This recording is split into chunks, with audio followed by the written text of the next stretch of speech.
हरीश राठौड़। मेरे YouTube channel पे आपका हार्दिक स्वागत व अभिनंदन करता हूँ।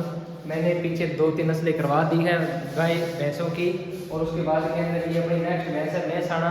और बाकी जो अगर बात नहीं समझ में आई तो कमेंट करते रहें, मैं आपको जवाब देता रहूँगा। पशु प्रचार की भर्ती आ चुकी है तो आप तैयारी में लगे रहें, और कोई दिक्कत हो तो मुझे मैसेज ड्रॉप कर सकते हैं। तो अपन नस्ल पढ़ते हैं मेहसाणा। मेहसाणा नस्ल है भैंस की, मेहसाणा भैंस की नस्ल है और जन्म स्थान है मेहसाणा का, राजस्थान का। मेहसाणा का जन्म स्थान गुजरात का मेहसाणा क्षेत्र, गुजरात का मेहसाणा क्षेत्र मेहसाणा भैंस का जन्म स्थान है।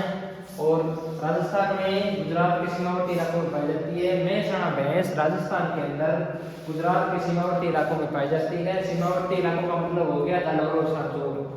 मेहसाणा भैंस जालौर प्लस सांचौर के सीमावर्ती या गुजरात के सीमावर्ती इलाकों में पाई जाती है। और ये दो भैंसों के संकरण से या मिश्रण से बनी है। मुर्रा का संकरण सूती से करवाने के बाद मेहसाणा नाम की भैंस को नई उत्पत्ति हुई, जिसका जन्म स्थान गुजरात का मेहसाणा क्षेत्र है, राजस्थान के अंदर गुजरात के आसपास के इलाकों में पाई जाती है, जिसको जालौर और सांचौर में सर्वाधिक देखा गया या वहां मिलती है। उसके बाद से अगर अपन बात करें तो सिर प्लस ललाट, माथा, आंखें ऊपरी होती है। सिर और ललाट भारी होता है। सिर तो हो गया ऊपर वाला सिर, और ललाट हो गया माथा, जिसको ललाट बोलते हैं, वो भारी, और आंखें ऊपरी हुई। आंखें कैसी होती है? ऊपरी हुई आंखें होती है। उसके बाद के अंदर अपन बात करें तो सर्वाधिक दूध काल होता है सभी भैंसों से ज्यादा, सभी भैंसों से ज्यादा, यानी कि मुर्रा से भी ज्यादा इसका दूध काल होता है। ये 310 दिन लगातार दूध दे सकती है।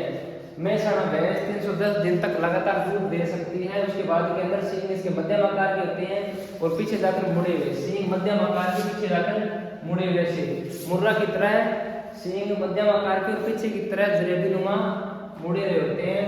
और रंग इसका मुर्रा और सूती के रंग जैसा होता है, काला और भूरा। मेहसाणा भैंस का रंग मुर्रा और सूती के रंग जैसा काला और भूरा होता है, और सर्वाधिक दूध काल होता है।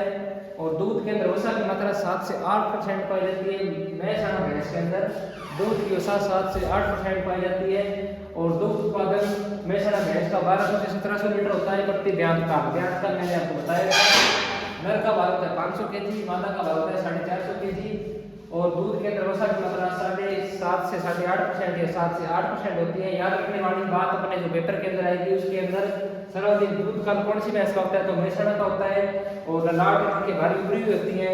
और किसके संकरण से बनी है, ये बात बार बार पूछ जाती है। मुर्रा प्लस सूती के संकरण से मेहसाणा भैंस की उत्पत्ति हुई है। और मेहसाणा भैंस राजस्थान के अंदर कहाँ पाई जाती है? तो वो पाई जाती है जालौर और सांचौर। सांचौर गुजरात के टच के अंदर रहता है या सीमावर्ती इलाकों के अंदर सांचौर आता है। सांचौर के अंदर गौशाला भी है, बढ़िया अच्छी गौशाला, जहाँ बहुत सारे अलग से प्रैक्टिस करने जाते हैं। उसके बाद के अंदर अपन बात करते हैं मेहसाणा भैंस के दूध काल की, जो 310 दिन होता है और वसा 7 से 8% होती है। दूध काल की बात करें तो 1200 से 1700 लीटर होता है। और किसके संकरण से बनी है? मुर्रा और सूती के, और इसका रंग काला और भूरा होता है। और सींग होते हैं मुर्रा भैंस के सींगों की तरह, और पीछे जाकर जलेबी नुमा आकृति के अंदर मुड़े हुए। और ये यहाँ से मेहसाणा भैंस की उत्पत्ति। और मादा का भार 420 kg और वसा की मात्रा 7 से 8%। तो इसी के साथ अपनी मेहसाणा भैंस समाप्त होती है। तो आप पढ़ते रहें, तैयारी करते रहें। धन्यवाद। लाइक शेयर सब्सक्राइब करते रहें।